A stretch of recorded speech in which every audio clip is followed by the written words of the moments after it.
জাতীয় সংবাদে আপনাদের স্বাগত জানাচ্ছি। আমি জান্নাত মিম। শুরুতেই জানিয়ে দিচ্ছি সংবাদ শিরোনাম।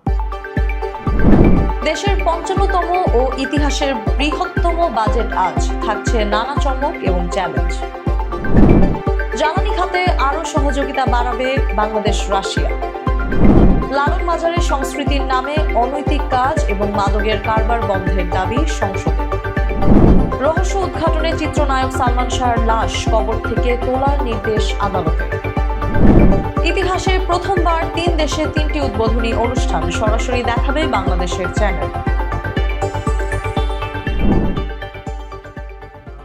এতক্ষণ শুনছিলেন শিরোনাম, এবারে বিস্তারিত।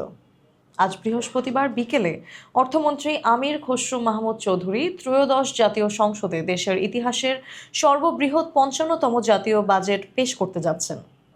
২০২৬-২৭ অর্থ বছরের জন্য প্রস্তাবিত এই বাজেটের সম্ভাব্য আকার ধরা হয়েছে ৯,৩৮,০০০ কোটি টাকা, যার মূল প্রতিপাদ্য অর্থনৈতিক গণতন্ত্রায়ন এবং বিনিয়ন্ত্রণকরণ। ৯.৪২% বর্তমান মূল্যস্ফীতিকে ৭.৫% নামিয়ে আনার বড় চ্যালেঞ্জ নিয়ে এই বাজেট জিডিপি প্রবৃদ্ধি লক্ষ্যমাত্রা ধরা হয়েছে ৬.৫%। বাজেটে মোট রাজস্ব আয়ের লক্ষ্যমাত্রা ৬,৯৫,০০০ কোটি টাকা নির্ধারণ করা হলেও ঘাটতি থাকছে ২,৫১,০০০ কোটি টাকা, যা অভ্যন্তরীণ ব্যাংক এবং বৈদেশিক ঋণ থেকে মেটানো হবে। সাধারণ মানুষকে স্বস্তি দিতে করমুক্ত আয় সীমা বৃদ্ধি এবং নিত্যপণ্যের শুল্ক কমানোর পাশাপাশি ২৫ লাখ নাগরিকের জন্য হেলথ কার্ড এবং ব্যবসায়িক পরিবেশ উন্নত করতে বাংলা বীজ ওয়ান স্টপ সার্ভিস চালুর পরিকল্পনা রয়েছে সরকারের।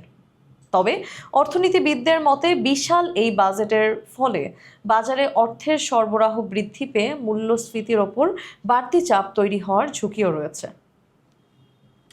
রাশিয়ার রাষ্ট্রীয় পারমাণবিক শক্তি সংস্থা রোসাটমের মহাপরিচালক আলেক্সেই লিখাচেভের সঙ্গে মস্কোয় এক ফলপ্রসূ বৈঠক করেছেন বাংলাদেশের পররাষ্ট্রমন্ত্রী খলিলুর রহমান। বুধবার ১০ জুন পররাষ্ট্র মন্ত্রণালয়ের এক বিজ্ঞপ্তিতে জানানো হয়, বৈঠকে রূপপুর পারমাণবিক বিদ্যুৎ কেন্দ্রের প্রথম ইউনিটের সফল জ্বালানি লোডিং শেষে এখন জাতীয় গ্রিডের সঙ্গে সংযোগ এবং বাণিজ্যিক উৎপাদন শুরু করার বিষয়ে আলোচনা হয়েছে। রোসাটম প্রধান আশ্বাস দিয়েছেন যে গ্রিড সংযোগের প্রক্রিয়া খুব দ্রুত সম্পন্ন হবে এবং আগামী গ্রীষ্মের মধ্যেই প্রকল্পের দ্বিতীয় ইউনিট চালু হতে পারে। বৈঠকে প্রধানমন্ত্রী তারেক রহমানের সঙ্গে পূর্ববর্তী আলোচনার সূত্র ধরে দেশের ভবিষ্যৎ জ্বালানি চাহিদা মেটাতে ক্ষুদ্র মডুলার রিঅ্যাক্টর এবং ভাসমান পারমাণবিক বিদ্যুৎ কেন্দ্র সরবরাহের সম্ভাবনা নিয়ে কথা হয়। এছাড়া বাংলাদেশের নতুন প্রজন্মের পেশাজীবীদের রিঅ্যাক্টর প্রকৌশল এবং পরিচালনায় উচ্চতর প্রশিক্ষণের মাধ্যমে দক্ষ পারমাণবিক বিশেষজ্ঞ হিসেবে গড়ে তুলতে রোসাটম ইতিবাচক সাড়া দিয়েছে। কুষ্টিয়ার লালন শাহের মাজারে সংস্কৃতির নামে চলা অনৈতিক কর্মকাণ্ড এবং মাদকের কারবার বন্ধে সংস্কৃতি মন্ত্রীর পদক্ষেপ জানতে চেয়েছেন কুষ্টিয়া ৩ আসনের সংসদ সদস্য আমির হামজা।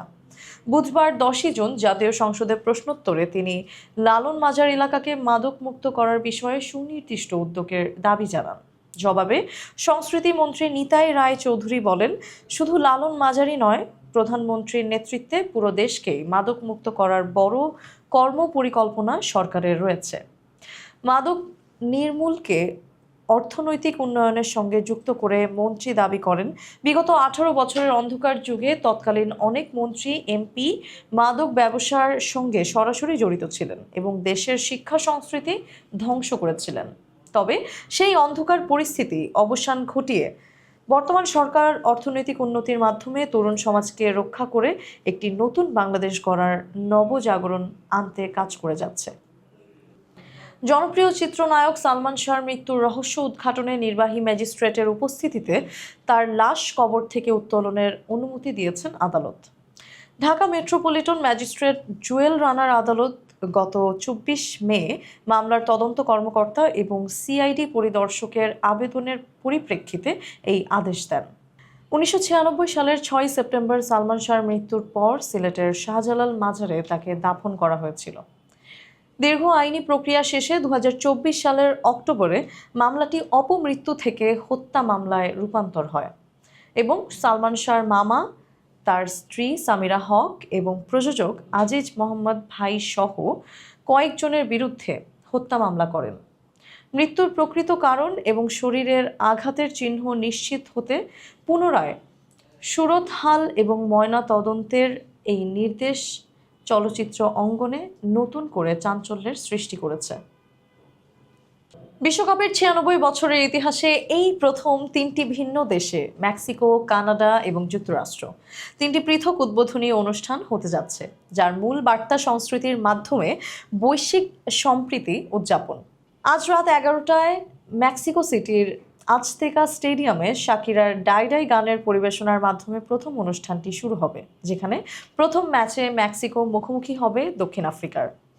আগামীকাল শুক্রবার রাত ১১টা ৩০ কানাডার টরন্টোতে নোরা ফাতেহি এবং বাংলাদেশি বংশোদ্ভূত সঞ্জয়ের অংশগ্রহণে দ্বিতীয় এবং শনিবার ভোর ৫:৩০টায় যুক্তরাষ্ট্রের লস অ্যাঞ্জেলেসে কেটি পেরির পরিবেশনায় তৃতীয় উদ্বোধনী অনুষ্ঠানটি অনুষ্ঠিত হবে। অলিম্পিক খ্যাত প্রযোজক মার্কো বালিচের পরিচালনায় এই জমকালো আয়োজনগুলো বাংলাদেশ থেকে বিটিভি, টি স্পোর্টস এবং সময় টিভির পাশাপাশি টফি, বায়োস্কোপ এবং মাই রবি অ্যাপে সরাসরি উপভোগ করা যাবে। এই ছিল আজকের জাতীয় সংবাদ। নিয়মিত সংবাদ পেতে এফবিএন নিউজের সাথেই থাকুন। ধন্যবাদ।